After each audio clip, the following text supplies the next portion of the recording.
check, check. Check, check, check, check.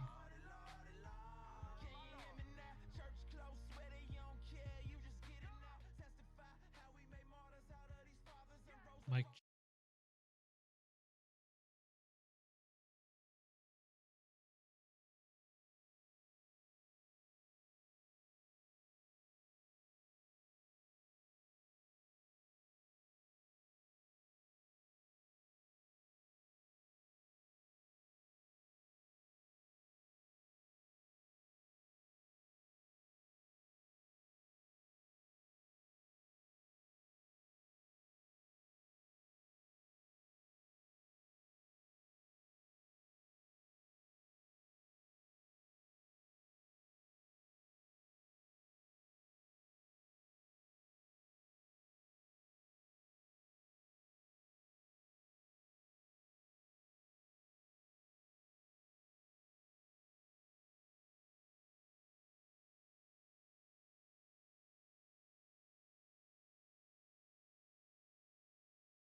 Good evening, Oakwood. How's everybody doing? Am I on? Hello? Yes. Barely. All right, I'll talk loud. Hey, it's great to be here. My name is Ryan Dye. I'm the executive director of CoLab, Inc. We are a Adventist-owned nonprofit that is focused on fostering the spirit of entrepreneurship across a wide range of disciplines. And this is part of our LaunchU program, which is our collegiate entrepreneurial program. And we're just really excited to kick off our events this year at Oakwood University. So thank you so much for hosting us. As we get started, I want to let you all know, take a moment, text your friends and family that may not be here. We are live streaming this evening's event. And so if they go to Facebook, enter in Oakwood University, it should be the first thing that pops up. And also they can go to Oakwood's Facebook page as well, and they'll be able to see a live stream of this event. So definitely let them know to check it out. That would be wonderful. Tonight we are really excited to feature some young entrepreneurs as they present their pitch to a panel of excellent judges, and I'd like to introduce those judges. So as I say your name, if you don't mind standing up for just a moment so we know who you are, that would be wonderful. Our first judge, Terrell Davis.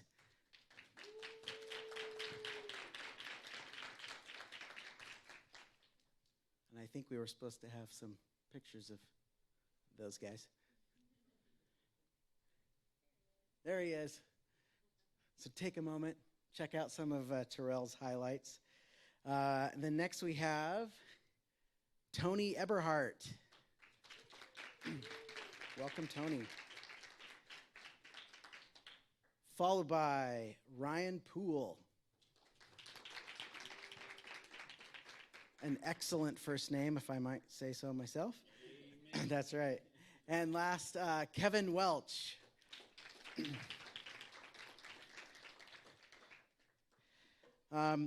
Tonight we are going to be giving away a couple of $25 Amazon gift cards. And so we encourage you to scan our QR code here, and you can go to that link and enter in your email and your name so that we can hopefully do some fun giveaways. So 2 $25 gift cards and a couple of great books, which I'll tell you about a little bit more after the pitches. And you can register for the prize by scanning this code, as I mentioned. Before we get started, I'd like to invite our colleague and East Coast liaison for CoLab, Kimon Hines, up to share just a brief worship talk. This guy looks like he's ready to get something done. All right, good evening, everyone. All right, we're going to go ahead and get started. In fact, let's bow our heads for prayer. God, thank you for this opportunity we have to gather together and for these students to share from the things that they've been working on. We pray that everyone would do their very best, and we ask that they'd be all encouraged to take action on their dreams and to make a big difference through them. It's in your name we pray. Amen. So last year, the most popular commencement speech at any graduation was given by billionaire Robert Smith. When he gave his graduation speech at Morehouse College, he said to the entire graduating class that he was going to pay off all of their student loan debt. Anybody remember that? Now, I don't know about you. I wish I had graduated in 2019 from Morehouse College. Anybody wish that you were in that graduating class? And those of you who are part of choosing graduation speakers, please ask them to invite Robert Smith to come be your commencement speaker. It is estimated that for the graduating class of 400 graduates, he ended up paying off $10 million in student loan debt. Now, I hope that sinks in, right? Now, it's a great act that he did, but it also shows that there is a crisis in our country for student loan debt. In fact, it's estimated that student loan debt is over $1.5 trillion. And you're hearing in this day and age that political candidates are saying what they're going to do about it. But it's a crisis that many students are facing, trying to figure out how they're now going to manage life post-college with all of this debt that they're carrying. And my question is really, what should we do about that? And so I want to just kind of take us back to a Bible story that I believe we can relate to. And it's a story found in 2 Kings 4 of a widow who has a similar debt situation. She's facing a debt where her husband has died. He was a religious guy, and he dies and leaves her with 2 sons. So not only has she lost her life companion, but she's lost their only source of income, and now they've gone into debt. And the only thing she has is 2 sons, 2 boys, and the creditors have come to take her sons to make them slaves. Her debt situation has threatened her family, it's threatened her peace of mind, it's threatened her future. And just like a lot of people today, she wonders what is she going to do to fix her problem. And so she goes to Elisha, and Elisha is that Old Testament prophet who does some of the most amazing things you read in the Bible. So when she goes to him, I can imagine, just like many of us think if we go to a spiritual leader, that Elisha is going to do some miracle to pay off this debt.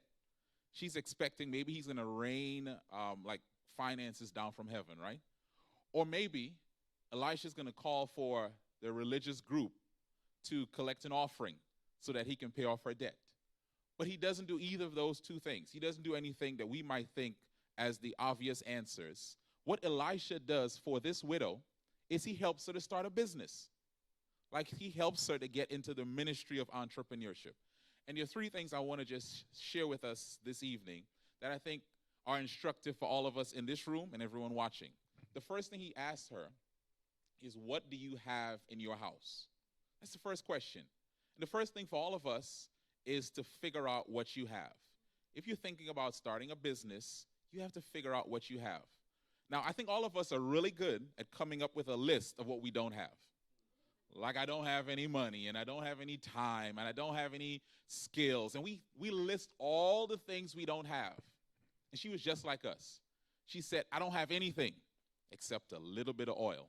Because we all devalue what we have, right? We think what someone else has is great, and what we have is small. But he wants us, he wanted her, and I want to challenge all of us tonight to value what you have. Don't discount what God counts in you. So first of all, figure out what you have. Like, look at the things that people ask you for help for. Look at the things that you're naturally good at. Look at the things that you're passionate about. Look at all of those things, and you may realize you have more going for you than you realize. So figure out what you have. The second thing he does for her is he challenges her to go connect with others. He says, go borrow vessels from your neighbors. I want to help someone understand the word borrow, because some of us don't understand what that word means. Borrow means when you get something from someone and you give it back. All right? So you might have something that you borrowed for a while. It's in your dorm room. Give it back. Right? But borrowing means that the person trusts you enough to lend you what they have. And so Elisha is telling her to go to people that you've built a know, like, and trust arrangement with. And if you're going to build a business, you have to build know, like, and trust with people. Now, in this miracle, she goes and he tells her, don't get a few vessels. Go get as many as you can. And so maybe she goes and she reaches out to the people she's already built a know, like, and trust arrangement with. But maybe she goes beyond that and has to build new relationships of trust to get as many vessels as possible.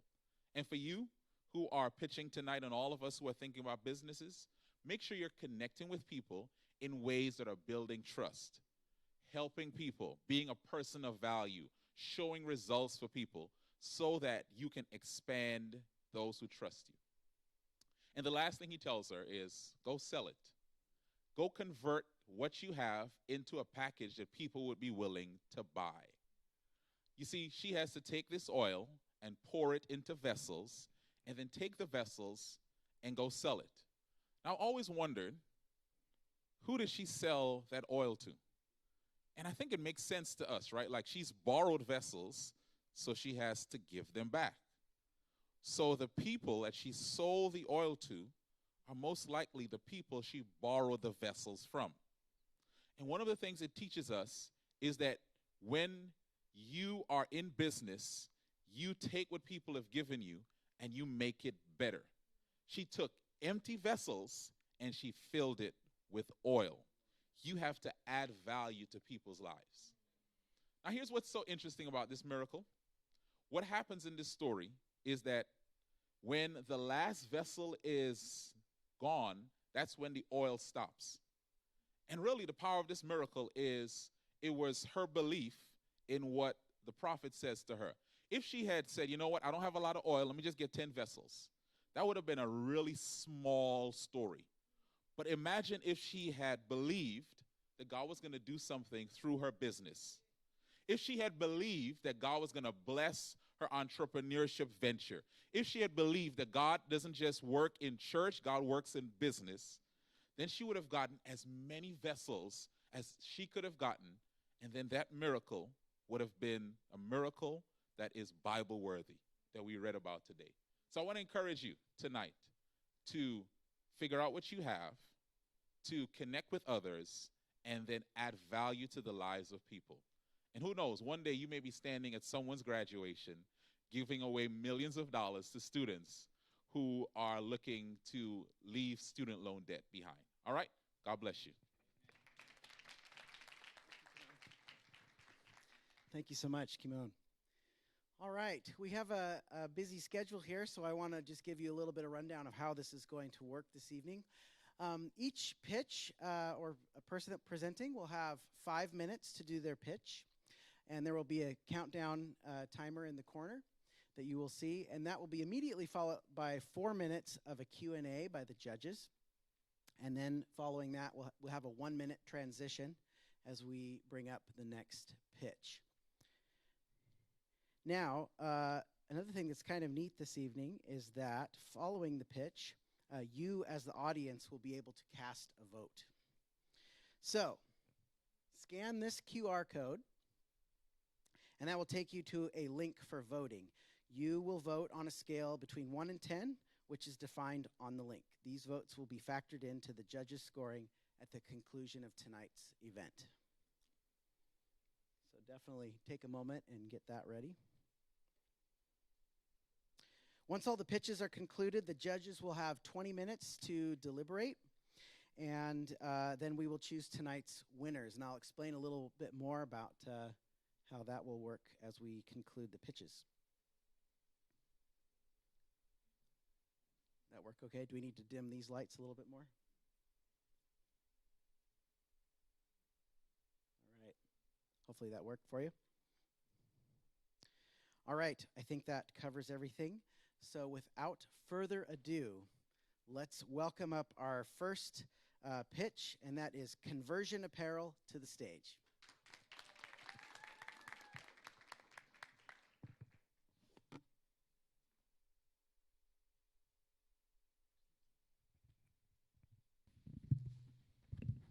How's everybody doing tonight?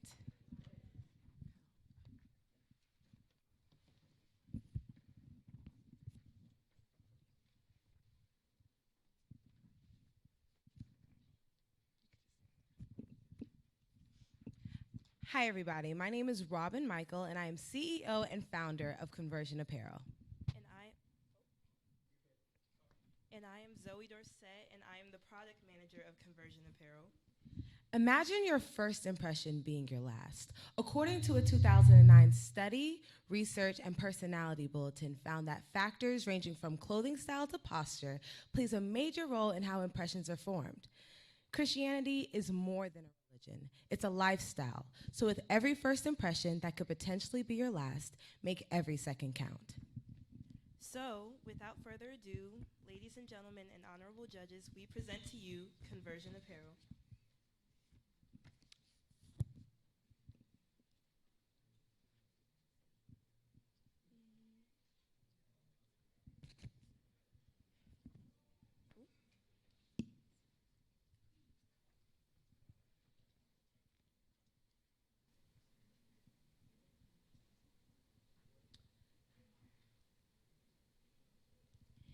So the brand is designed to empower teens and young adults to the power that's within your apparel, and with your apparel, to differentiate yourself from the rest of the world.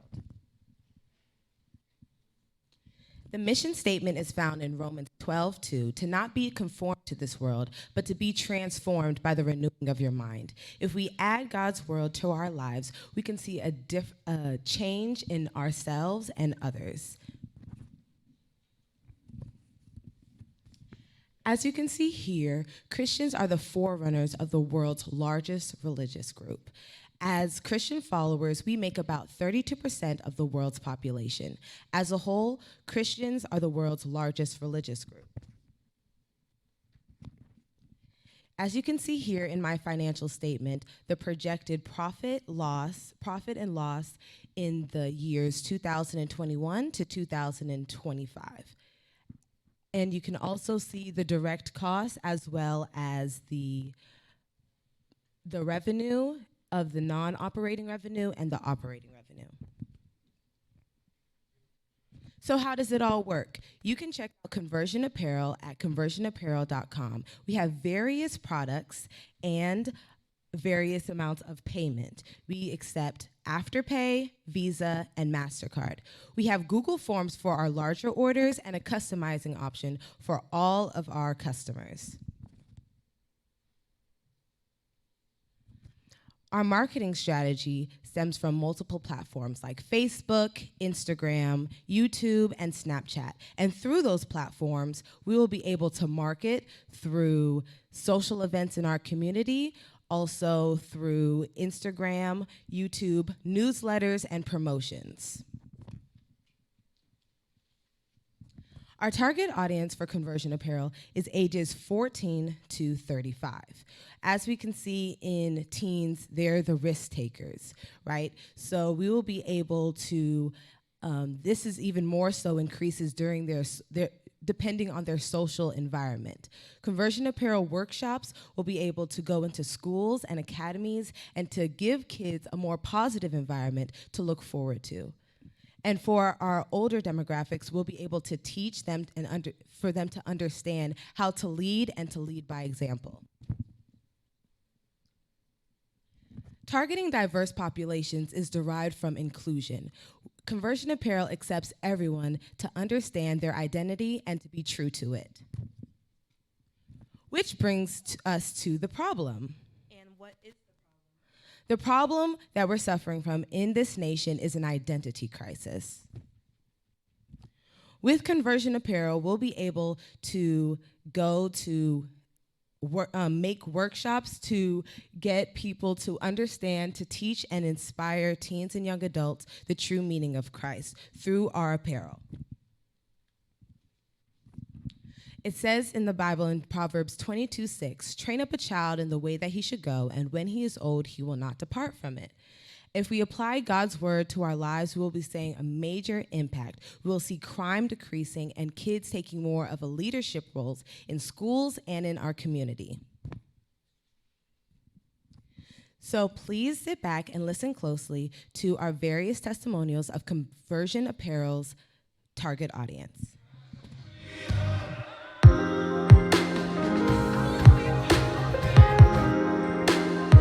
People will ask me, oh, I like your shirt, where'd you buy that from? And I'll say, it's from Conversion Apparel. Hey everybody, so the reason why I love this design of Conversion Apparel is because right here, you see the little detailing that was taken in place right here. This represents, the thorns that were on Jesus' head when he was crucified on the cross. And then I really appreciate the crown and cross combo. It's like royalty and being a Christian type thing. That's what it speaks out to me. And I love that, the name is super visible. You know where it's from. You don't have to guess. You can just tell your friends, like, hey, this is from Conversion Apparel. And then I know that Forever 21 has like a Christian reference on the bottom of their bag, but I've never seen something like on the sleeves. So I appreciate the fact that it's right here. And then, you can never go wrong with like the black, white, red combo. So that's what I really like about this. And so it just basically goes back to Romans 12:2, to not be conformed to this world. It gives an alternate pathway for me to walk in, not feeling that I'm at a place, but really being able to walk in the narrow way and walk in the light that God has for me without feeling like I have to be anybody else or follow any other trend. Thank you so very much.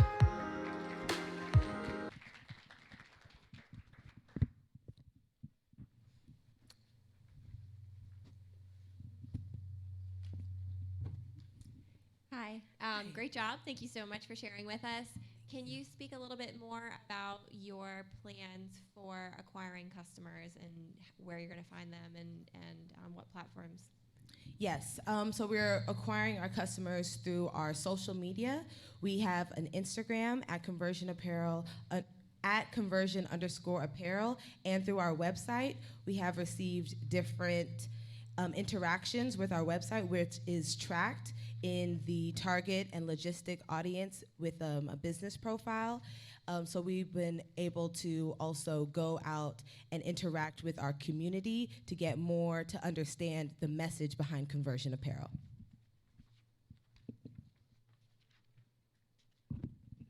Great job. I know you're the first person to go, first group to go up, so I know it's always nervous to be the first person. So congratulations on being leaders and being able to go first. I guess my question would come to, has it already started now, and what are those sales? Yes, we have started now. We have launched actually a month from today, and we have sold 16 products out of 32 products, and just this week we have sold three of our products.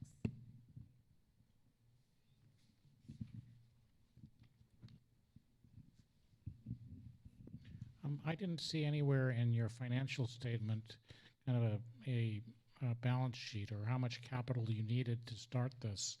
I saw your income statement. Can you talk about how much money you need and what you would do with it? Yes. So in order for us to start really capitalizing on building more products and different collections, we would need about $100,000 to start off, and we're going to get that by our investments and also through loans, and also just through our revenue through our products as well, as you can see in front of you.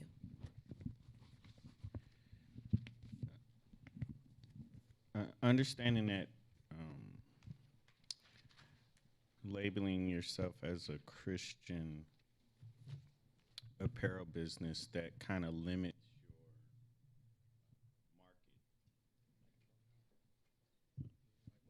your market. That kind of limits your market.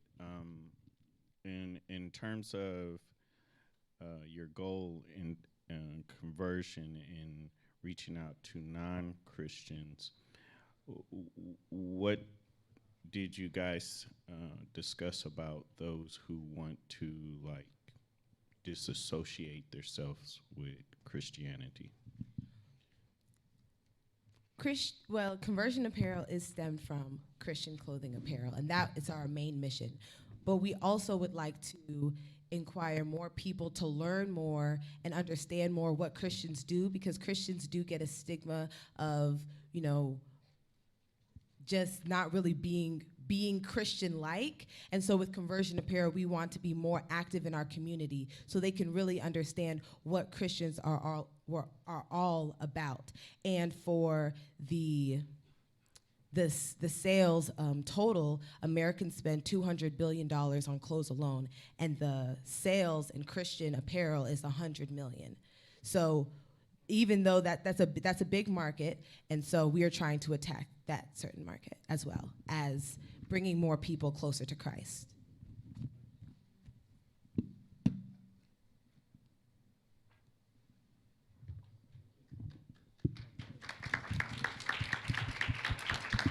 Thank you so much. Thank you, thank you.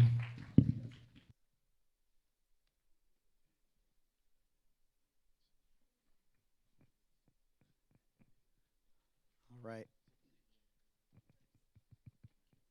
We're going to take just a moment before our next pitch, and I will announce that shortly.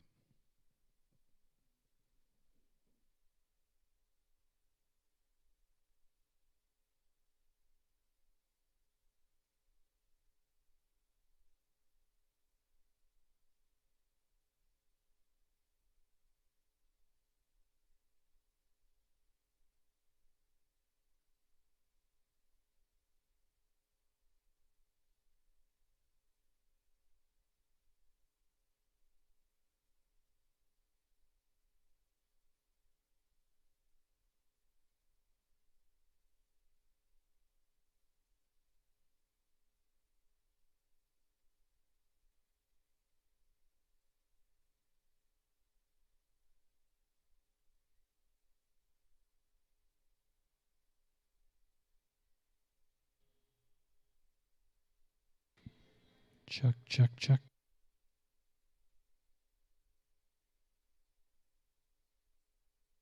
Check, check, check. Check, check, check, check, check. Check, check, check, check. Can you hear me? Check, check, 1, 2. Check, 1, 2. Check, check.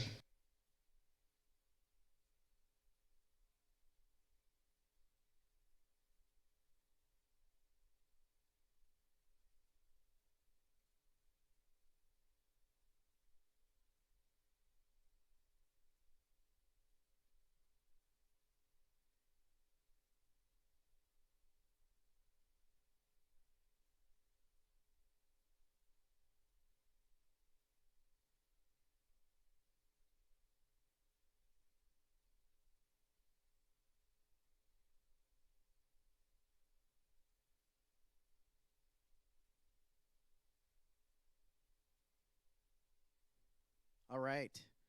Next up, we have KeyShauna Cosmetics.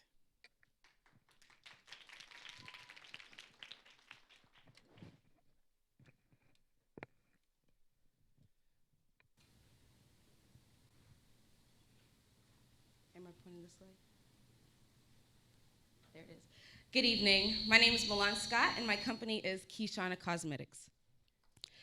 With all the benefits of CBD when applied topically, KeyShauna Cosmetics wants to be a pioneer in the CBD-infused product industry. So what we know about CBD oil so far is that it has a lot of benefits when it's applied topically because it has lipids similar to the ones that we find in our own body. So this is a great ingredient to put in our cosmetic formula.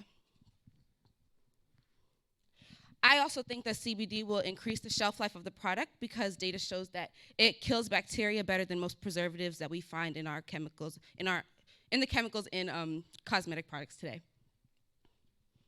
The average person uses anywhere between 135 to 750 chemicals on their skin daily. So CBD is a great ingredient because it cuts down on the amount of product that it needs. The chemicals that it needs. So my product wants to reach a broad range of people. However, we want to target two specific communities that have time and again been underrepresented in this industry. And that's the African American community and the LGBTQIA+ community. Both of these communities have trillions of dollars in purchasing power, and they want to support people that are supporting them. Some strengths of this company include that no one else is doing what we're doing by infusing CBD into their cosmetic products. There's 55 million Americans using CBD regularly today. The market is expected to reach $20 billion by the end of 2024. However, some weaknesses is that cannabis does have a negative image, so people may be skeptical of using a cannabinoid. However, back in 2018, the Farm Bill was passed, which makes hemp legal at the federal level, and now it protects the research for CBD. However, some threats is that the FDA still regulates and makes it hard for marketing and advertising. So according to Forbes, the global beauty industry is worth about $532 billion today, and that number is expected to increase to $805 billion by 2023. You combine that with the CBD skincare market, which is expected to reach almost $400 million by 2024, and success of KeyShauna Cosmetics is inevitable. So if you turn in the pamphlet on that first page, you can see this picture right here. These are the 7 main factors that influence a person's decision to buy a cosmetic product. Back in 2014, we saw the main factor being changing lifestyles. However, we're starting to see a shift from that into the use of natural ingredients, which is why this is a perfect opportunity for you to invest in CBD-infused products like KeyShauna Cosmetics. One of our competitors is the Crayon Case. They're a Black-owned company, however, they're explicitly sold online. So what I want to do better is get our products into a physical retail location like Sephora or Ulta Beauty. Another company that's our competitor is Juvia's Place. They're also Black-owned. They hire influencers to get exposure for their brand. However, their influencers don't target their audience. So what I want to do better is hire influencers that come from my audience and that represent my audience. So by December of this year, I want to launch my first 2 products, and that's going to be our foundations and our concealers. And in order to get customers for these products, I want to be able to use online outlets, and then I also want to use print ads in magazines because they generate repeat exposure, and they last for a long time. by retaining these customers, I can retain these customers by using loyalty program with points that turn into real dollars. So ultimately, KeyShauna Cosmetics will need about $22,000 in startup funding, but the money from this pitch competition will go towards trademarking, website development, and research and development, creating that cosmetic formula. Within the next 5 years, we want to be able to launch more products, hire employees, and by the end of 2024, we want to see our products in a physical retail location. So right now, we have over 80% profit margin. We're selling our products for, the foundations go for $35, and the concealers will go for $27. By the end of next year, we're projecting a $105,000 revenue and netting $76,000. And we want to see a 5% increase each year, and that's just on foundations and concealers alone, not products that we want to launch in the future. This is how it's going to be packaged. And I just wanted to say thank you for listening to me talk about my passion. And I hope you'll want to invest in the company that's going to take CBD-infused products to the next level. Thank you.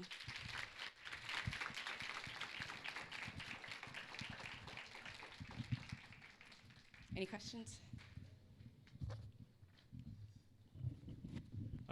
You did a great job. I really like the fact that you sorted where you got the articles from, and also had you stated what the pitch money was actually going to be used for, because that was actually going to be my question that I wrote down. And I guess my question would be to you is, same question, like where are you now in your sales? And do you need that, what are your current sales? I'll start with that question. Well, we don't have a product yet, so we're in the research and development phase right now. I've just been doing research, seeing what's available to the public right now, but once I get this funding, I want to be able to put that money towards research and development and creating that formula. Okay, do you know the exact amount that you would need to get the first product out there? Well, I want to start with 1,000 products. It costs $5 to make the product, so total we would need $5,000 for those products. Okay. And then plus advertising. Okay. Thank you. Any more questions? You listed you needed $8,000 for R&D. Where did you get that from? When I did my research, I looked at the average cost that companies will use to get research and development, a startup company, a startup cosmetic line. Because it seems to me that it would be considerably more than that. And what would you do if it's $80,000 or $800,000? Because $8,000 today doesn't buy you very much. Yes. Okay, so in order to get more funding, if it's needed, actually, if you look in that pamphlet to the right, you'll see some of the events that I'm planning to go to get, seek potential investors. I want to keep, getting money for this company. The money from this pitch competition isn't going to fund the entire thing, so I'm going to be continuing to try and get money from investors. The last question that I'd have, and thank you for your enthusiasm, is aren't you a little worried about CBD? Because, I'm in the pharmaceutical business, and every trade show I go to, I see people pitching CBD. Yet at the same time, I think it's only a matter of time before the FDA comes in and pushes down really hard on that industry for the claims that they're making that really don't have a scientific basis. What's your thoughts on that? So yeah, the CBD boom is definitely way ahead of the science. But I think that with research and development, we'll be able to educate more people, have more data that proves that this is what's working for people.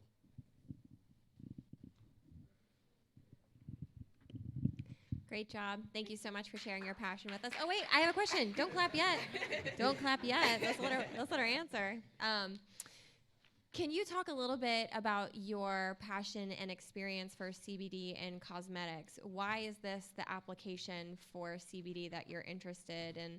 You've said you need R&D support. So how did you come up with this idea, and why cosmetics? Thank you for your question.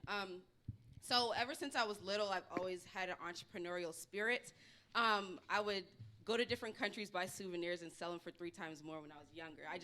I've always been business-minded. Secondly, I am a freelance makeup artist, so this is where my passion comes from. I love makeup. I've been doing makeup.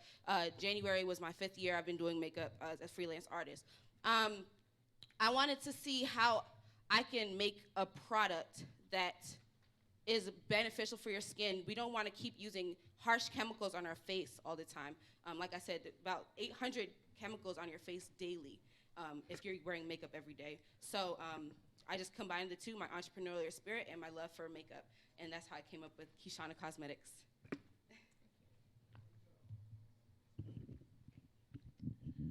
Great job. I wanted to ask, what state did you start your business in?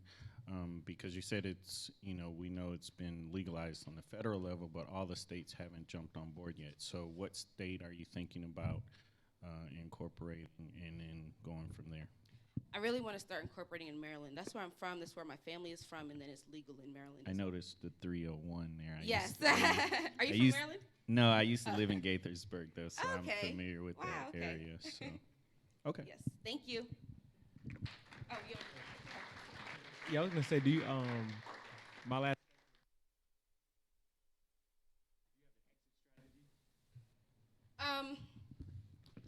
My research hasn't taken me there yet. I want to be able to get into a physical retail location, whether that ends with someone buying us out. That's something I'm open to. I have to think more about that. Thank you. Great job. Thank you.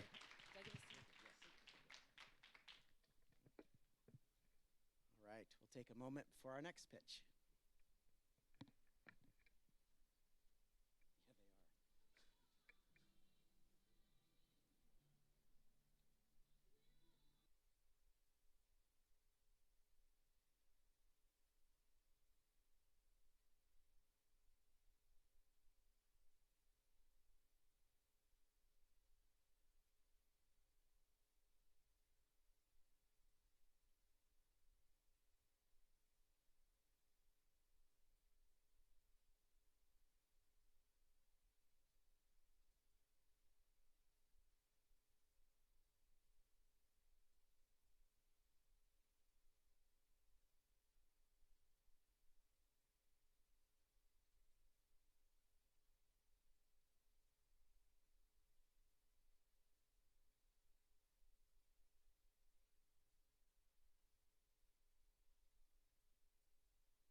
Right. Next up, we have J Enterprise, LLC. Hey, how y'all doing? My name is Jasmine Gill. Today I'm going to be pitching J Enterprise. So J Enterprise prides itself on spreading love through service. So we created two incentives. We have HHMS. HHMS is an after-school program for the youth ages 4 through 12. HHMS is an acronym. It stands for Help, Heal, Motivate, Strive. Now we have another incentive, Irie Tings. Irie Tings is a Jamaican business where we sell various of Jamaican dishes. But we have vegetarian options. We have non-vegetarian options. And yeah, 1 John 4:11, it says, "Beloved, if God so loved us, we also ought to love one another." So the goal of Jasmine Enterprise is to spread love, and we do that by creating healing mechanisms. And we spread love by creating resources, activities, and connections. So this is my business right here. So we spread love through nourishing, healthy Jamaican food that prides itself on great customer service. And for us to have great customer service, we have to have preparation, organization, technology, and delivery. Without those things, a business cannot flow without a great foundation. All right. So our competitive advantage. So Irie Tings, most of our clientele is students and faculty. So we try to have affordable food. So for instance, we have 2 prices for 1 meal. So if we have, our average plate is like $10. So in order for us to increase our clientele, we have split prices. So we have a small for $5 and a regular price for 10. And we do this to increase our clientele because without our clientele, we have no sales. and our sales keeps us going. So HHMS is the after-school program. It stands for Help, Heal, Motivate, Strive, and it pushes for expression through the arts and creative activity. So in this program, we have writing activities, creative activities, physical education. Some of our creative activities is painting, pottering, things like that. We also have literary structures. We offer tutoring for the youth, and this is vital because the youth need something like this to help them strive to reach their ultimate potential. So our mission statement, it seeks to help, heal, and motivate the youth through acts of service and love so that one will strive to reach the ultimate potential. So these are some of our partial goals. We want to help, encourage, inspire, motivate, heal, learn, and create. So our competitive advantage, a lot of programs don't focus on healing, and I believe that healing is vital for the youth. So that's why we focus on that. By healing from your past, you can free yourself from distractions that prevent you from living the peaceful and productive and fulfilling life that you deserve. All right. So these are some of our activities. Our activities are created for the youth to provide healing mechanisms. And our revenue stream, how would J Enterprise make money? We will make money by sales of iRoutines, donations, fundraisers, and investing. Investing is important so we can expand our business, our enterprise. All right. So we're unique because we focus on spreading love. I believe that love is very important. Service is important, and empowerment is important, and inspiration is important. And this right here is just a projection of our financial outline. Yeah. That's just about it. That's it. All right.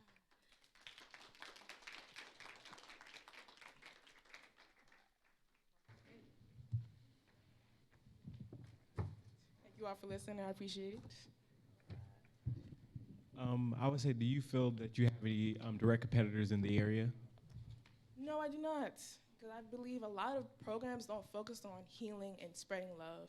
And I believe, and this is why I created this program, because I don't see a lot of programs now, except for Boys and Girls Club. I see a lot of programs that are trying to benefit the youth and things like that, but I don't see any other competitive advantages. And are you currently like progress down? Like, well, I guess what would you do with the money if you were to win the competition? Well, for one, I'm going to invest in both of my businesses, iRoutines and HHMS. HHMS, I'm going to start off by getting supplies for to start this launch for the youth. And also investing, because we want to franchise. We don't want to just have this program at one location. We also want to have it in different schools in Huntsville, in the Huntsville area. And also iRoutines, in about 3 to 5 years, we want to franchise. We want to have our business and like a restaurant that people can come in and sit down, things like that. That's it.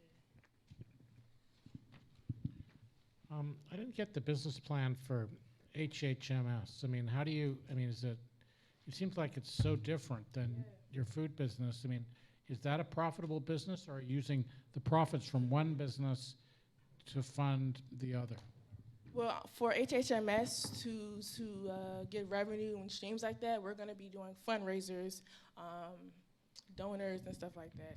So is it a nonprofit? It's a nonprofit. Right now, it's not nonprofit. We're just partnering with the education department. But like in 3 to 5 years, we're looking to get that nonprofit organization. So why wouldn't you focus on one or the other? Because I feel like both of these programs or both of these businesses correlate in some way, because it focuses on serving others and it focuses on healing and spreading love. They correlate in some aspect. So did I hear you say you're currently selling food? Yes, sir. iRoutines has started March 30th, 2019. So it's running on a year next month. Okay.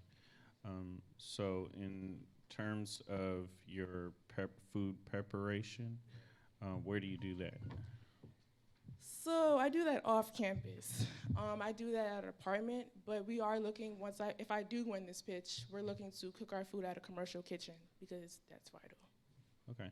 One more question. So in Alabama, they have for people who either cater or cook food that's not in a commercial kitchen, they have what's called the cottage law. Have you sought that? I have not. I have not. I have Okay. not. I would suggest that you seek that. And it gives an outline. All you have to do is take a class, but it gives an outline on the exact things that you can sell without having to run into problems with the health department. Is that something like a food sanitation license, or that's just different? It doesn't go that deep. It doesn't go that deep? It's called cottage law. We're in Alabama. But it gives an outline on the things that they will allow you to cook without running into issues with the health department. Okay, thank you for that. I appreciate that. Do you have a mentor in the field? When it comes to the food service, or a mentor in general? Yes, I do. My dad, actually, we actually had a Jamaican business back in Maryland, where I'm from, and I've been working there since I was like 15 years old. So I learned a lot of what I know from him. Alton Gill, that's his name.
Please welcome Jordan IT.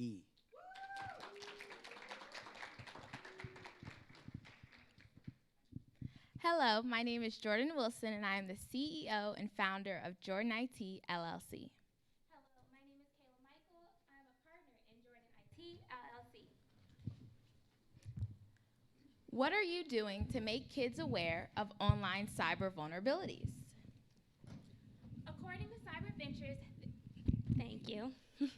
According to Cyber Ventures, there are approximately 44 records stolen from breaches every second of every day. Many of those breaches involve kids. Today, kids have more online access than ever before. The same online access that makes it easier for kids to explore the world makes kids easier targets for identity thieves and other online predators. Protecting our kids starts by educating them to be more alert to online risks. This is where Jordan IT comes in. Here's our agenda. Jordan IT is dedicated to ensuring that elementary and middle school students have the cybersecurity awareness knowledge that they need to safely navigate in a digital world. We will provide quality cybersecurity apps, online videos, and a summer technology information camp for kids to teach and reinforce cybersecurity awareness, thus fulfilling both our mission and vision. Children aged 6 through 14 years old are part of Generation Z, a generation that has always known life with computers and smart devices. So our focus isn't to teach this age group how to operate smart devices. No, our goal is to teach them how to protect themselves while using these devices. We do have other competitors who offer online videos and handouts, none of which are fully interactive. Their market focus is mainly on adults. Kids are our only focus. The ability to offer a myriad of interactive and engaging products is what makes Jordan IT unique. Jordan IT's products will target kids between the ages of 6 and 14 years old. Within this target age group, kids are becoming more inquisitive and trying to establish their sense of identity beyond their family. Our products have been tailored for 3 separate age ranges within this larger group. Thank you. Of course, taking into consideration age appropriateness. According to Pew Research Center, at least 85% of U.S. households have at least one game console, PC, or smartphone. Inappropriate content, inappropriate contact, and inappropriate conduct are serious vulnerabilities for our kids. To address these vulnerabilities, it is important to establish a dialogue about safe online usage with children starting at a young age. Due to the rise in the number of kids using technology at home and school, the startup of Jordan IT is timely and provides an excellent solution to address these vulnerabilities. Our interactive app will allow the user to create their own avatar and go on missions with other characters while learning cybersecurity facts. From the dashboard, the user will have the option to choose from a variety of interactive videos and handouts. The curriculum of the app is listed.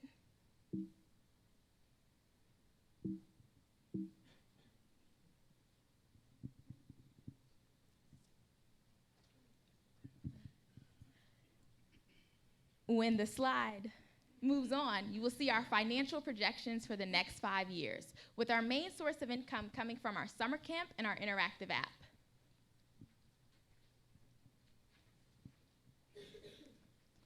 Then when that slide moves on, you will see our summer camp, which is an interactive program that will reinforce cybersecurity awareness. We heard your request through the mic on your laptop. Here are our financial projections for the next 5 years. Here is the interactive summer camp through experiments, seminars, artistic design, and oral presentation. That's how cybersecurity awareness will be reinforced. And then here is a brief excerpt of a video that will be We accessible heard your for request anyone to through see the on mic on your YouTube. laptop that you wanted help coming up with a good password, and we're here to help. Where should we start? Let's start with the definition. A password is a special code that prevents others from using your device or website with the purpose of protecting you. There are good and bad passwords. A good password should be hard for anyone to guess. In other words, complex. It should be at least 8 characters of different letters, numbers, and symbols. An easy way for you to remember the password is just combine different things you like. In front of you is a handout of the results taken of our focus group taken at Oakwood Academy, surveying 12 to 14-year-old students. 100% of those surveyed said that they learned something from the video. We will communicate the value of our high-quality products to parents and kid-focused organizations through demonstration. This communication will be through various means as listed on the screen.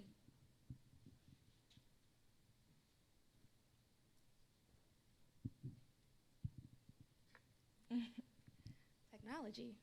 Well, in recap, cybersecurity is like life insurance, something you avoid thinking about until you need it.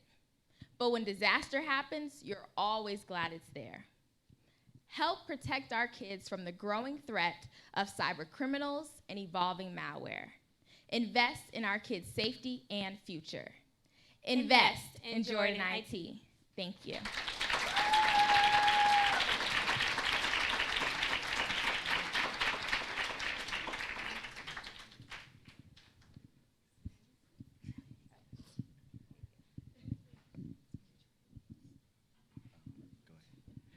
Great presentation. I really like the way you all presented the facts and just being able to know that there is a really problem when it comes to cybersecurity, and you know that's a huge industry to kind of tap into, especially as we get more millennials. And I would like to say, I guess my question would be more so, what would you need, because this is going to be an app, just understanding the actual services that will be sold, and I guess price points when it comes to that, like who would you sell those to? So for the app, our target audience is kids, but of course, to reach this age group of kids, we have to go through their parents, of course, because of the COPPA Act law. So it is important that we are attending PTA meetings and we're gathering with youth organizations. So that's how we'd reach our target audience. For the app, we would outsource the app, and we have an app developer for that. And who would you sell the product to? So I know you said you go to the parents. Would it be sold directly to the parents, or would the school buy it? Just wanted to know if it's B2C or B2B. It would be sold directly to the parents, but our long-term goal is to be able to sell our curriculum to different schools. Okay. Are there any competitors? Great job, by the way. Thank you. Are there any competitors for the camp, and how much does it cost to go to those camps? Okay, so for the camp, there's no competitors doing the physical artistic design or presentation, how we plan to do it with cybersecurity awareness. It would cost $200 for a week-long camp. So, yes. Is that what you would charge, or is that you said that there's no competitors to compare No them? Okay. competitors doing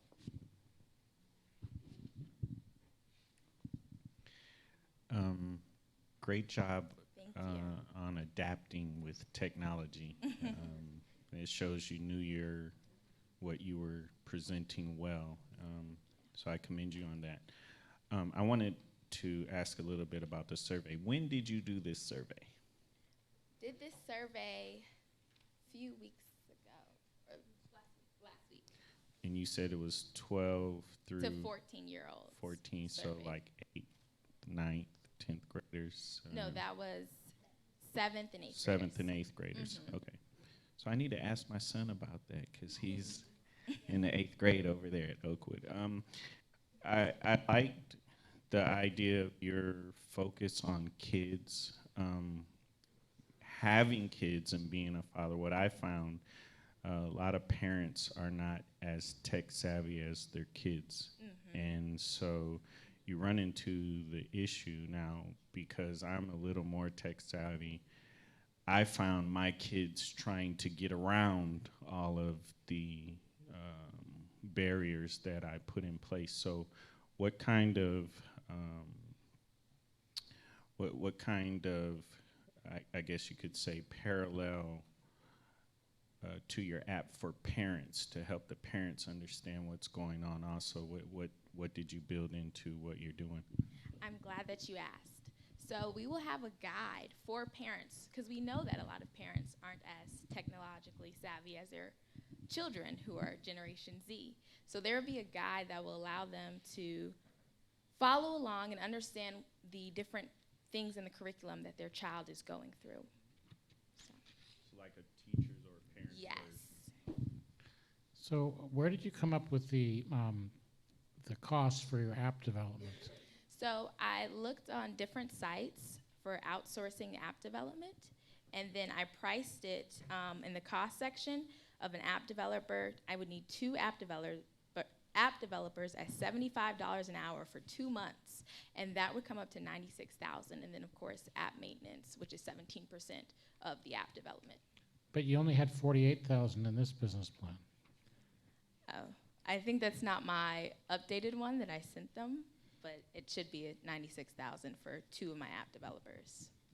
So why wouldn't you want to have that in-house? Because when you contract with somebody, the ideas are in their head, and they can turn around tomorrow and go to, if it's a really good idea, and create something similar. Wouldn't you want to have that as your proprietary technology? Yes, I would. And that's the long-term goal of trying to make it in-house and everyone on my staff to be app developers. All right. Thank you.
All right.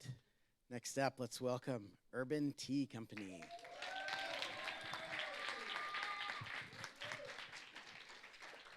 Good evening, everybody, and good evening, judges. My name is Austin Reed, and I'm the founder of the Urban Tea Company. So just by a show of hands, how many of you guys had heard of the Urban Tea Company or ordered from the Urban Tea Company? Okay, a good amount of you guys.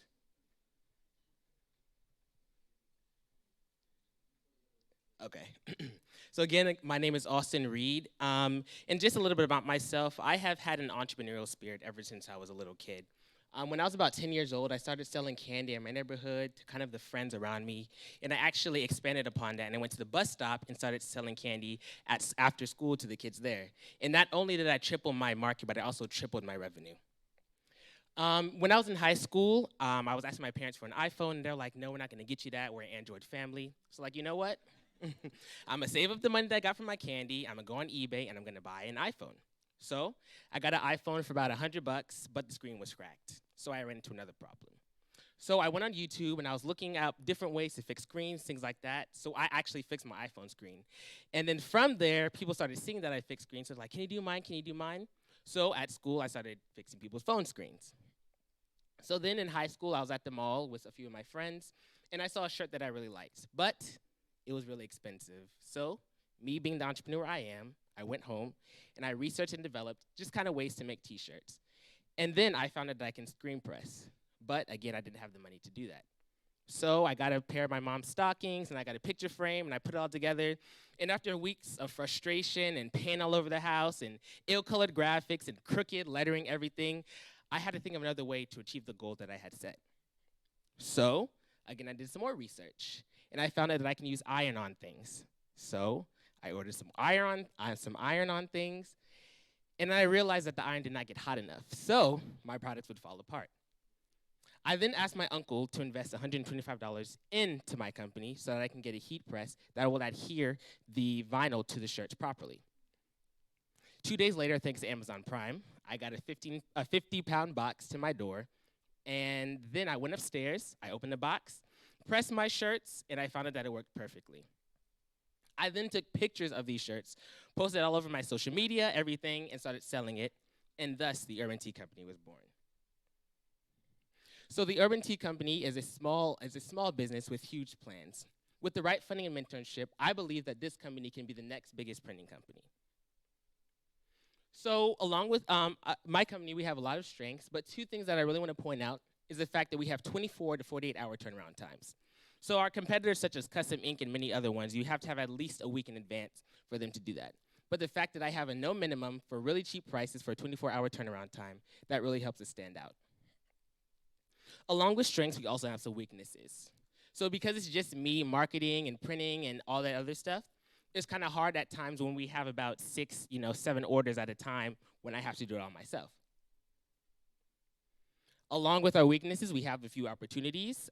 So we'll be able to print for other companies. I printed for some companies this evening, such as Conversion Apparel, as well as JSN Enterprises. Along with our opportunities, we have some threats. So just other printing companies and companies with more staff and things like that. And this is just a look at our 5-year plan. So in 2020, we plan on hiring a designer and employees to relaunch our website. We also want to release a few collections and upgrade printing equipment. We also want to establish an office space, storefront, or brick and mortar. We want to create a warehouse to house unprinted apparel and other items. And we also want to compete with other companies such as Custom Ink. So our mission statement states that at the Urban Tea Company, we strive to please our customers from the minute they inquire about the shirts up until the moment their customer has received their products. Here, we do not cut corners, and we always put our customers first. And this is just a sales chart of viewers our sales from the past few years. And again, my name is Austin Reed. I'm the Urban Tea Company, and I really hope you guys invest in me.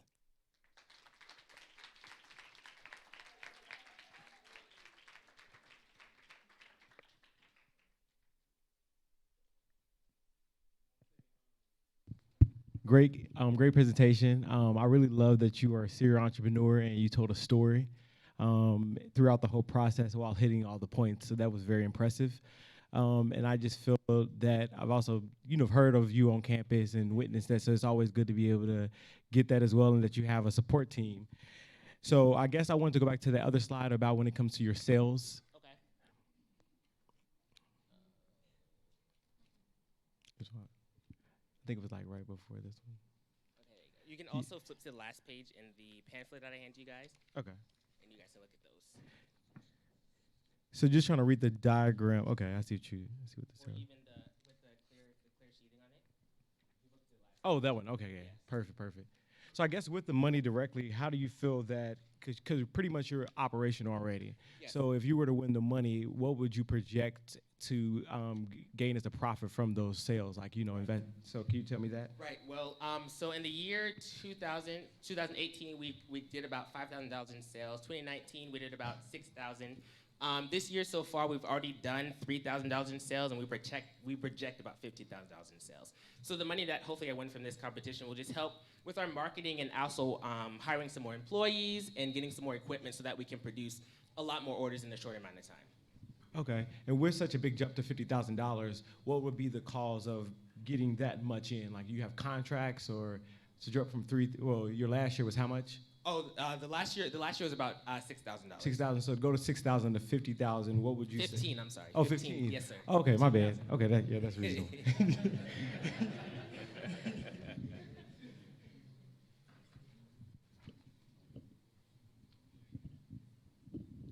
Can you share a little bit about why customers are ordering from you? Okay, so like I stated, our competitive advantage is kind of the fact that we produce shirts in a short amount of time, and no minimum or maximum. And we also, we compete with the fact that we want to keep our prices as low as we can. So a custom design shirt will cost about, if you go through me, it'll cost about $8 to $10, and we also do quick turnaround time. So that's why a lot of people come to me, and I'm local as well, so. Okay, so are you creating the designs, or are you printing the designs that are provided? In about 70% of the cases, I just print, but the other 30% I design as well. Okay, is there a cost for, is there a cost for submitting a design No, for there's setting not. it up? Okay. No, there's not. I like your backstory. A lot of people don't know. It's called FedEx now, but Kinko's was started by two friends making copies for their friends in college. So I love that backstory.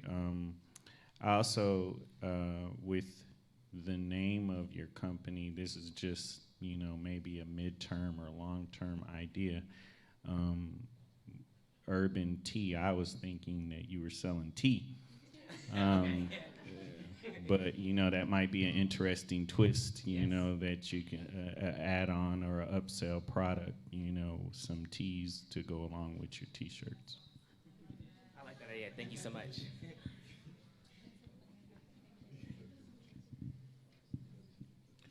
If you get money, what are you going to do with it? So I mean, the money like you got a business that you're working now, why not bootstrap it and just keep going? Right. So because like I said, I'm doing it by myself, I really want my next phase in this year is to really hire employees and kind of hire some more graphic designers, because like the judge right here was stating, we always do the design sometimes. Well, we do the design sometimes, and in some cases I'm not as prepared with designing as I should be or I want to be. So I would work on hiring a design team, and I would work on also hiring some more employees. And right now, I just don't have the enough capital to do what I want to do right now. And have you thought of any alternative ways other than the B2C, which would be direct to the consumers, like your students, whatever the case might be? Have you thought about other contracts, or do you have any of that in the way, like with the university or a business, or what? Can you answer that question? Okay, so actually, I talked. There's a gentleman in charge of student activities, and he actually helped me get my W-2 through the school. So if any clubs or any clubs in the school want to have any shirts, they just come directly to me, and I just do it through them. Oh, that's really good. So I'm wondering why, I think many printing companies, whether they're printing on physical bottles or pieces of plastics or shirt or even paper, they do charge setup fees. And so can you speak a little bit about the research that you've done on those business models and why you've decided not to leverage them? Well, for me, right now I'm kind of targeting towards college students. So when college students kind of see an extra fee, they kind of get scared. So I do charge a quote unquote setup fee. I just put it in my price, but my prices are so low that at the same time it doesn't really affect them as much. So it is included, but it just doesn't stand out. You did a great job, and I just want to say that definitely look outside to other target audiences as well and really secure some contracts, because with printing and stuff like that, that's all relationship based. You get with companies that have to order t-shirts all the time. So really start going to networking events and doing certain things like that, because you can secure really big contracts, and then you can be able to hire the team. Like he was saying, that you can be able to self-finance and do a lot of things. So it doesn't take a lot of financing to get what you're doing since you're already profitable. So congrats for doing that and for being a serial entrepreneur, being able to, I know without a doubt, you would definitely, if that failed, you'll go into something else. And that's very important when it comes to entrepreneurship. Thank you so much.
Hi, my name is Jill, and I'm the CEO of Jillian's Garden. Hi, my name is Alexis, and I'm the COO of Jillian's Garden. Let me tell you guys a story about a little girl. This little girl was presented with symptoms of autoimmune diseases such as rheumatoid arthritis and lupus. This little girl was in and out of the hospital, but the doctors could not figure out why she had these symptoms, but no disease were present. Well, the doctors concluded that she indeed had this disease, but that it lay dormant in her body. They concluded that eventually it would become active. The little girl was using all types of products such as body wash, lotion, shampoos, perfumes. All of these products were chemically based. So her mother did further research, and she found out that these chemically based products contain a lot of chemicals in them, some that contain carcinogens.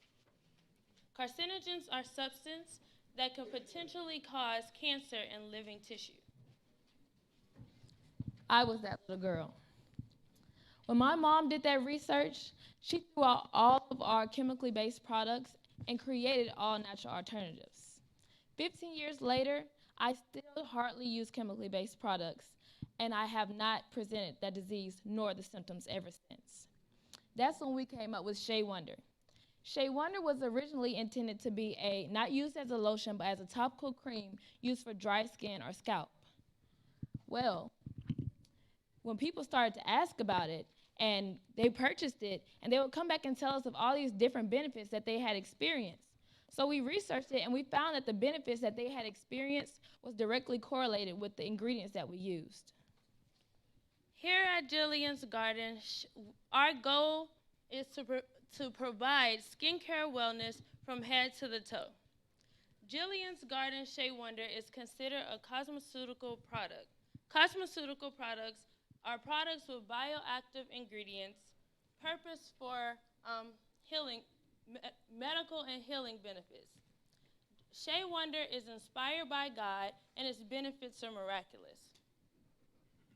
Shea Wonder is crafted with all natural ingredients, some including herbs from our very own garden at home.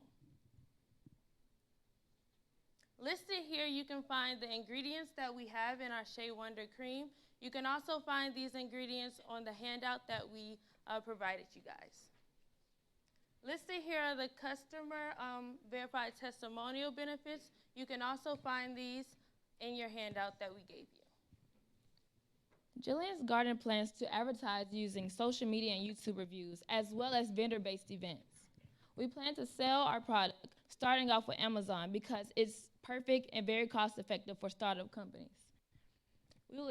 We will expand our product to store shelves such as Target and Whole Foods. Shea Wonder is packaged in a 5-ounce jar and it will be sold at $25. It costs us $7.26, and that's including the packaging. Here is what we plan to make in our first year. Well, not there, okay, it's not listed. Okay, but we plan to make a profit of $40,000 in our first year, and that's with selling 43,063 jars. That gives us an average of 9 jars an hour and a 14-hour day over a course of a year. Here is our 5-year financial forecast, and as you can see, we plan to increase our sales by 20% each year. Jillian's Garden is aware that the all-natural has become the hype, basically, and now we have several companies that are creating all-natural products. Well, here are 3 companies that created all-natural products that are kind of similar to Jillian's Garden Shea Wonder, but you would have to combine all 3 or at least 2 of these products to get all the benefits that Shea Wonder has to offer.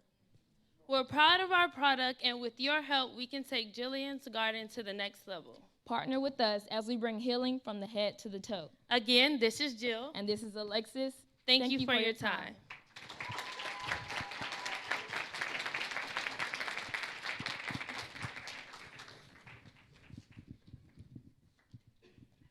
Wonderful job. Thank you so much. That was great. I really like natural products, and so I've loved hearing about the ones that you're working on and some of your peers. I'm wondering if you can tell me a little bit about your plan for how you might get your product into some of the retail stores that you talked about. So I think I saw like Costco and Target in there. Can you tell me a little bit about what you've learned in your research about what the process would be and how you would be successful with that? So in our research, we found that it's better to start off with Amazon because their shelving or housing warehouse cost is very low, especially for startup companies. But as we build revenue from selling on Amazon and doing vendor-based events, we eventually want to be able to mass produce and therefore be able to get into stores after the popularity has increased with our product name and Jillian's Gardens brand. How does the shelf life of your product compare to some of the competitors because it is all natural? Right. So we don't use artificial preservatives, but our shelf life is pretty good. Like, I'm not going to say like, but it lasts long because it's natural. So if you had coconut oil in your cabinet, it's not really going to expire. It doesn't really go rancid. You can use it for a while. Now, because it's all natural and it's oil-based, we have to make sure that the temperature is conducive to the product so that it doesn't melt. So in our packaging costs, we did factor in ice packs to be for shipping. So that's factored into the $726 cost for the whole product.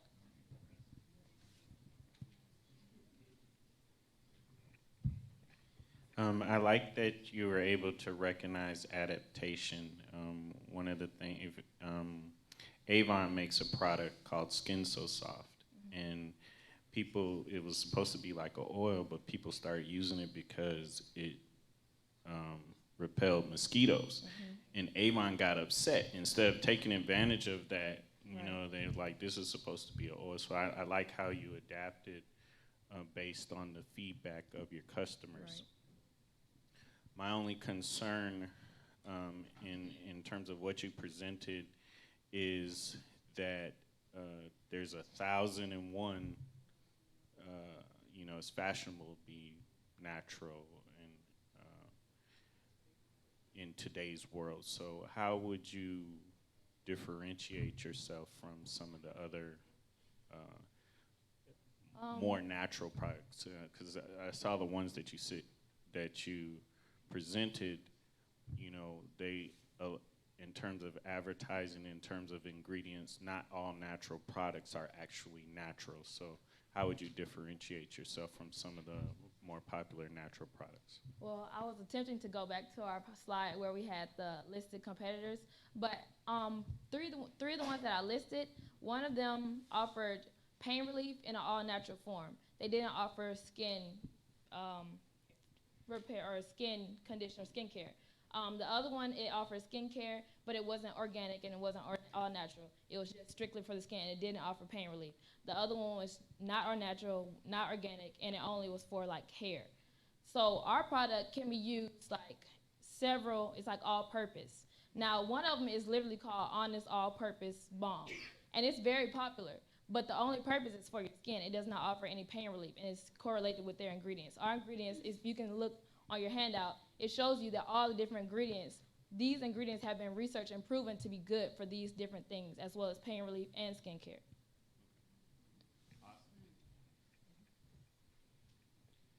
Great presentation. Love the outfits. It's the garden. I would just say, being a financial person, when it comes to the sales of over $1 million, I guess specifically, what do you feel like you would do to reach that marketing-wise, or to get that $1 million revenue? Okay, so we came up with these numbers because although we aren't an established business, we have been selling as like a side hustle. So we've been to a couple vendor-based events, and at one of our recent events, it was a 3-day event, and it was like 2 hours per day, and we had like $6,000 in sales. So we feel like if we got the right advertisement, we got the right, got into Amazon, got our website, got the right marketing, then we will be able to reach our goal within that year.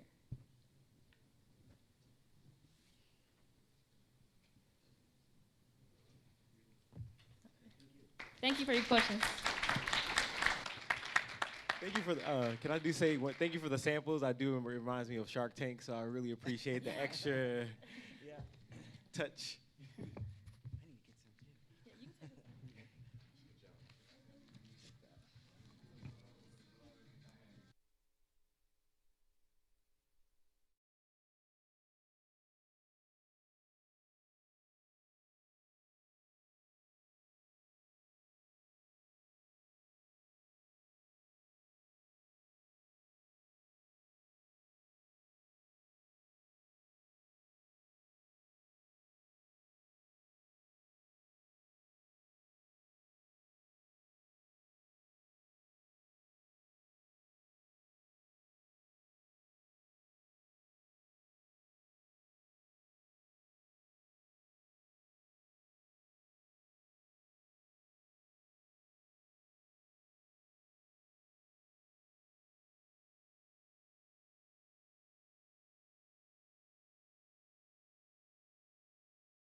Quick fix. Good evening, judges. My name is Darius Woods, and I'll be representing Quick Fix. So there are drivers everywhere. 83% of U.S. adults drive a car weekly. So everyone has a car, and the average total mechanic cost per visit is $500. So everybody has a car, but the problem is it's expensive to maintain a car. At Quick Fix, it is our mission to give the power back to the community by providing exceptional service at an affordable rate. So the problem is being solved. We are connecting drivers to towers and mechanics, allowing them to save time and secure the best rate. We provide a network of exceptional mechanics and towers to get the job done. So introducing the Quick Fix app. Quick Fix connects car users to local mechanics, allows mechanics to bid on jobs to find the best prices available, and it provides a social network for mechanics and car users. Our app features on-app messaging, customer and mechanic profiles, mechanic history, open reviews, and live bidding. Our target market is used car owners between the age of 18 and 40. And the reason why we chose this is because we found that people who purchase new vehicles typically take their cars to the dealership to get fixed. We want to start local here in Huntsville as well. So our customers are used car owners and also local mechanics. We're reaching them primarily through social media. Instagram and Facebook ads are our primary source of media. Our key partners are tow truck drivers, local mechanic, auto repair facilities, and parts dealers. So who are our mechanics? Our mechanics are going to be vetted through a specific criteria. They're going to be certified mechanics that have a stamp of approval. Both mechanic and commercial and backdoor mechanics will be offered. So for this vetting process, we're looking through a few things. We're looking for work experience. We're looking for the testimonials that the person offers, certification if applicable, background checks, and professional references. So a few of our competitors. There's a company called Your Mechanic that's a mobile mechanic service that has transparent pricing, and it also includes parts. So a mechanic will come to you and bring the part and fix your car. We also have bidfixit.com, which offers a network of shops, and they have people who bid for prices to get the best rate, and the ratings are also offered for credibility. We like to take the best from both of these businesses and combine them to our own, and from that we offer flexible options with both commercial and backdoor mechanics looking for work to bid for each job. We also create additional jobs with potentially around-the-clock service if necessary. So a few of our strengths: price transparency, we have bargaining power, we have a vast network of workers and resources, and we also make it personal. Weaknesses: there's a lack of a customer base just because we're not as established yet, and it's not for the technologically challenged, and there are also potential liabilities that can present themselves. Our opportunity creates more jobs, it's scalable, we can expand through different regions. We have future partnering with rental car agencies that we can do so people stay in cars. We create a network that drives traffic, and we partner with most part providers. Threats: competition, poor service, bad publicity, and mechanic safety are all threats. So here's a sample transaction from a customer named Mark who has a blown manifold. There's a simple 6-step process to get the transaction started. You post the job on the app, the mechanics begin bidding for the best price, browse through offers and contact mechanics, then you select a mechanic to perform the job, you receive the service, and then you leave a review.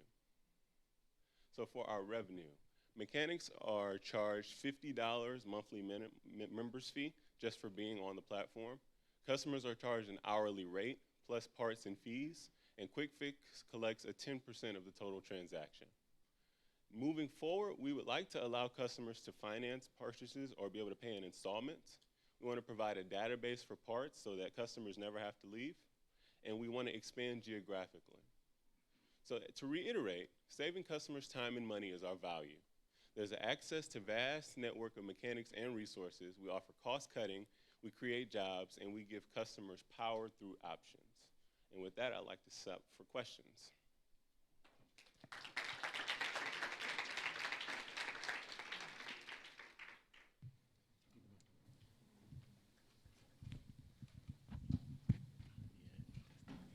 Thank you so much. It's a great idea. Have you thought about validating the business model for bringing mechanics to people in a way that doesn't require an app? For a way that doesn't require an app. We have not as of yet. Everything is through the app currently. Yeah. Okay. We say through the app, it doesn't necessarily have to be downloaded. It could be like a web app as well. So it's It like, can be, correct. Okay.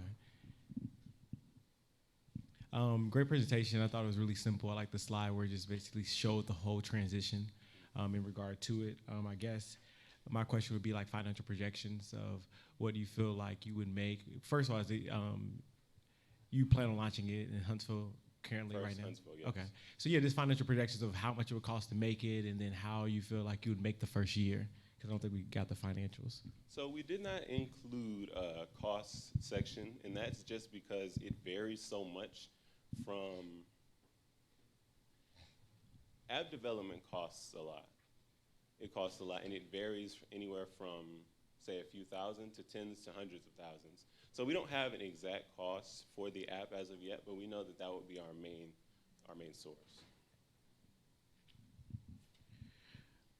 Have you used any of your competitors' services? I tried to use Your Mechanic one time, and I didn't go through with it. The reason being was because at the time, the app was charging a little bit too much in my mind. I thought it cost a little bit too much, so I didn't use it. Okay. I actually used Your Mechanic. Now, Okay. It's interesting you're in Huntsville. It's a little bit smaller city, but while I was in D.C., I used Your Mechanic. It wasn't a good experience because the mechanic didn't show up. Okay. So you need to really consider the idiosyncrasies of your mechanics in terms of, that they actually fulfill, what you're being a part of, and it's really based, mechanics are people, and if they're working independently, they don't necessarily have a boss to regulate, how consistent they are, how reliable they are, and unfortunately, ratings aren't enough to deter that. So I would suggest that you consider that as you look towards moving forward. Is mechanics, when you have a bunch of independent people, they're like cats. They're not like dogs. You can train dogs, but you can't train cats. So that's something that you might need to think about. Yes, sir. Thank you for that. I didn't hear anything about taxes, how you're collecting your money. Are you processing credit cards? Well, you got $50 a month for a mechanic. You're charging them on a credit card, or how are they paying? So we're trying to get that on app through the credit card. We are in the process, I would say. Okay, then what about sales tax? Sales tax? Yeah. That's going to be another thing that's baked in. So you're going to collect the sales tax and remit it to the state, or you're not going to collect it? I mean, what's the plan? We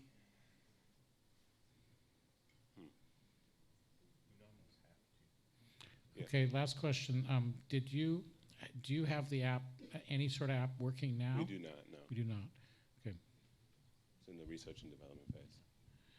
Another quick challenge is, some people are skittish about having strangers come to their house. So you need to think about that also, how you would reassure the customer in term, that somebody's not going to come later and try to, break into their house. We do provide options also, so they can go if they want to the shop. They don't have to go. If their car is working to get to the shop. Yes. One of the only other things that I was going to add is there may be consideration around starting with a certain number of select services that are guaranteed through the business model. There's a big difference in skill, labor, and time that needs to go into working on a transmission than there is to do an oil change. And so if you could consider maybe just having a portfolio of services and evaluating mechanics that can with certainty do those things well, you may be able to scale and build and offer more from there, but that might be a good first set of steps. Thank you.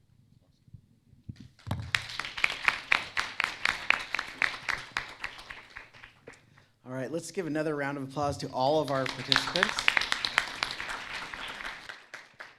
The judges are going to leave for just a few moments to do some deliberating. And while they do that, I just have a few announcements I'd like to go through about some of our upcoming events with CoLab, and we'll also do our giveaway. So sit tight for just one moment, and we will make that transition, and I'll give you some information.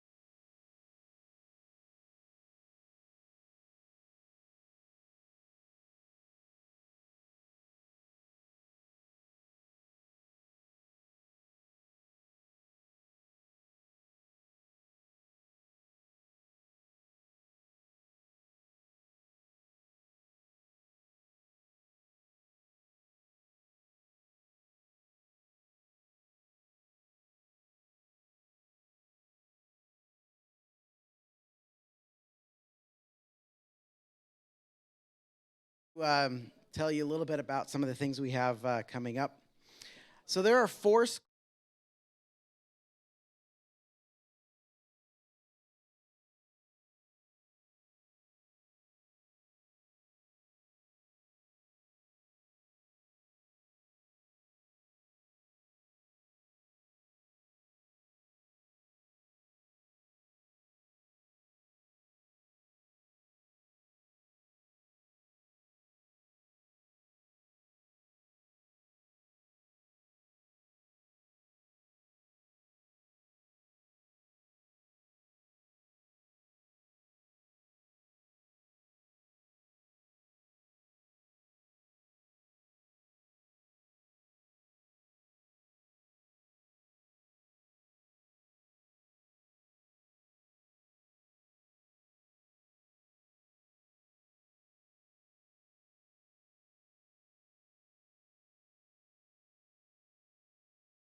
and gentlemen, the moment has arrived. We're very excited. So what I would like to do is to invite everyone who participated to come up to the platform one more time. Let's give them a big hand.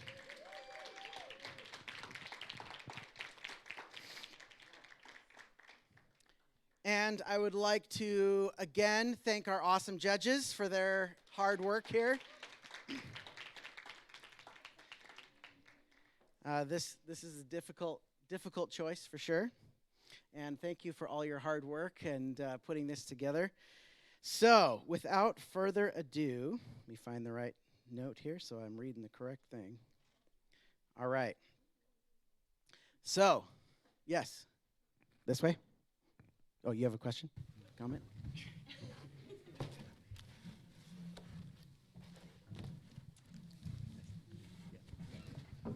Awesome. We're on the same page. Okay.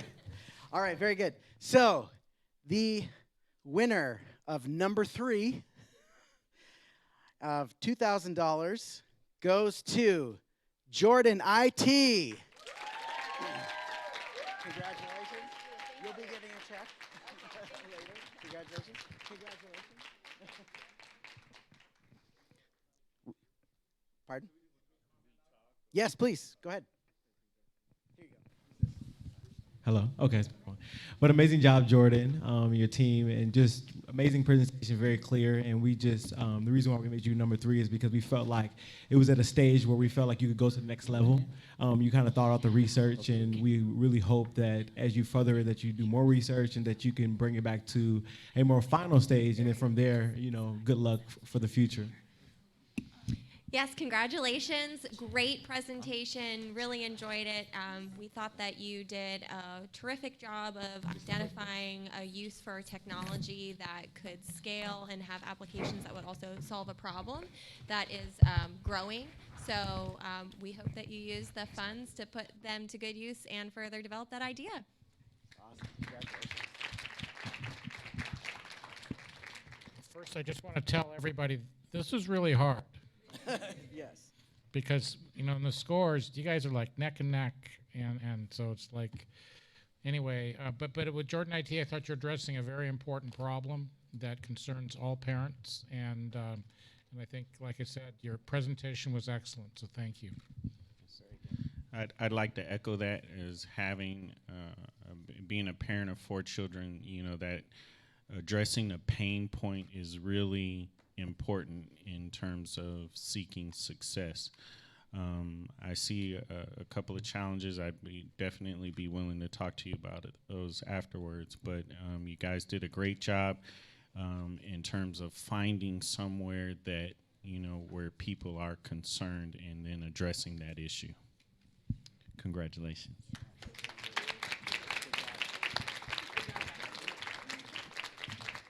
But by the way, just to clarify, so in our terms and conditions, they do receive money, but it takes a little bit of time after we do this to be able to send it. So I don't have a check to hand them right this moment, but that does come with the process.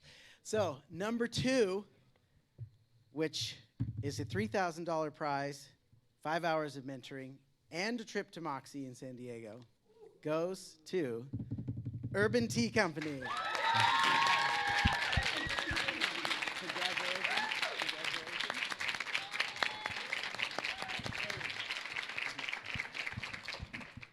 Don't forget that tea idea there. But you did an excellent job. You're very enthusiastic. That personal story makes a big difference in terms of living your passion and seeking your passion. I don't know if Dennis Kimbrough originated this, but he says, find something that you would do for free and get paid for it. And we saw that in you. We saw that you have 2 serial entrepreneurs, chronic entrepreneurs who are always looking for that, opportunity and that idea. You're in a pretty saturated market, so you have some hills to deal with there. But one thing that I liked about you that separates you is, in this just, another idea, is not necessarily focusing completely on doing T-shirt for consumers, but being a supplier for other T-shirt companies. That was powerful. Congratulations.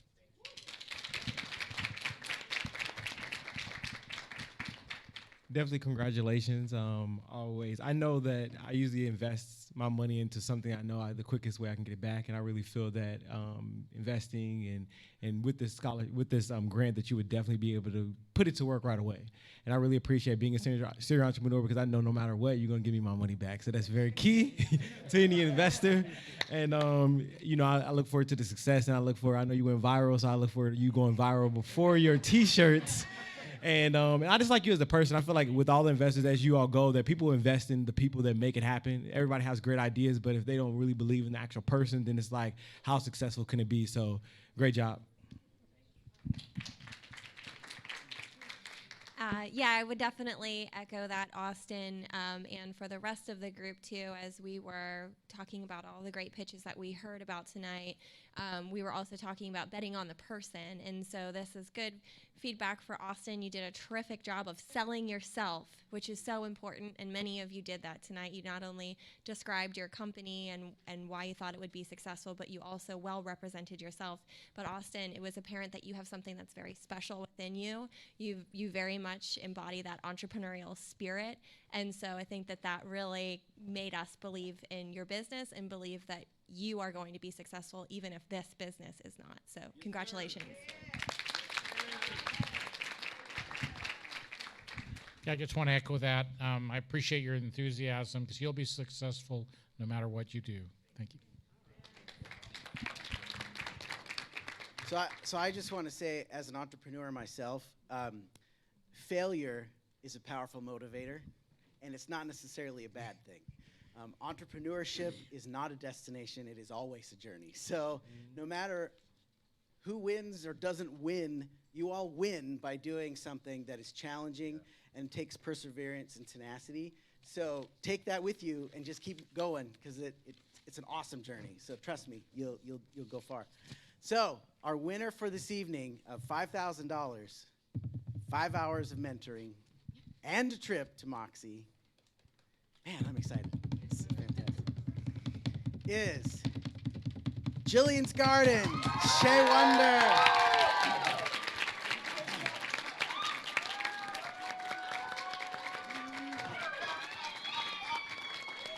Congratulations.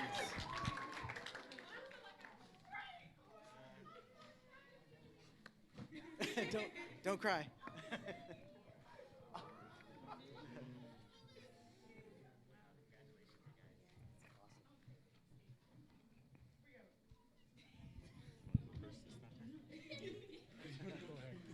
You hadn't gone first yet. Okay, we're going to comment on this. It was really, really close, but we slightly gave you the edge. Why? Because you had a product that was very tangible, and the chances of being successful, it's right there. And we thought that by giving you the $5,000, it's something that we were very confident that you would quickly make a return on. So congratulations.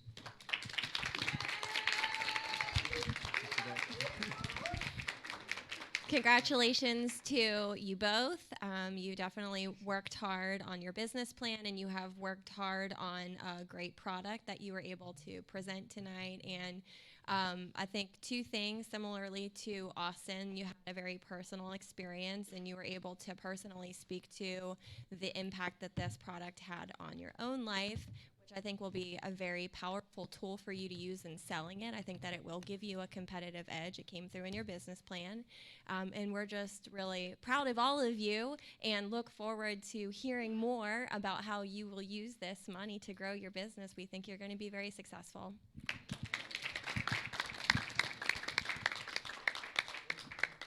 But definitely congrats. I'm really proud of you too. And I feel like this $5,000 is really going to grow you all. And I feel that the presentation was amazing all the way down to the outfits. And And I just feel confident that that you all will make it grow and you all will make it work and you are going to be determined. Just looking at your business plans and seeing how it's going to be, I feel confident in that. So good luck on everyone, and I know everyone's going to be successful. And this is the first step. Like, y'all took a huge leap of faith of coming out here, standing in front of us for the first time. So give y'all, everyone, a round of applause just for that.